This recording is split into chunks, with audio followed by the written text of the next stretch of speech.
Hi, I'm Phil Nightingale, General Manager at Mel Hambelton Ford. I was a technician when I first started using BG products, 1987.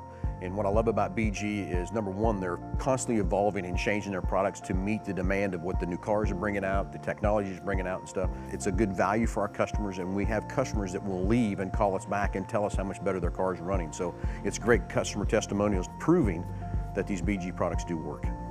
In any kind of business you're in, your relationship you have person to person is huge, and the relationship we have with our BG reps is great. If it wasn't for that, we probably wouldn't have BG. I don't care how good their products are, but if we don't have that person to person interaction and we all don't get along, we don't see the same vision, we're not going to go anywhere. But our relationship with our reps has been great, and the best part is it's been a long-lasting relationship. My name is Joshua Profit, and I'm the Service Director at Mel Hambelton Ford. Our goal here is to maintain these cars and make them run as many miles as they can or the customer wants them to, and being a partnership with BG allows us to do that for the customer.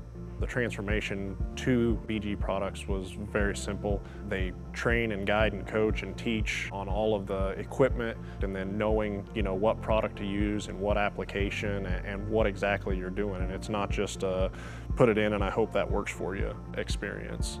The training process that BG gives us is phenomenal. Anytime we need any kind of training, and we constantly train, at least once a month we have a trainer or somebody in here showing us a new product. BG is great with bringing in the right people to help us train these technicians, let alone the service advisors, on how to sell these new products. And again, anytime a new product's here, they're here. They just don't drop the product off and say, here, go sell it. We're here to give you a great idea how to sell it, the benefits and features of why we need to sell that product. We always talk to lots of people about BG products and stuff. The customer satisfaction they've helped us with, let alone the dollars it's helped us generate in our service department. But I think I talk to somebody on a daily basis about how good BG does for us and what it does for our service department, let alone the customer retention it does for us.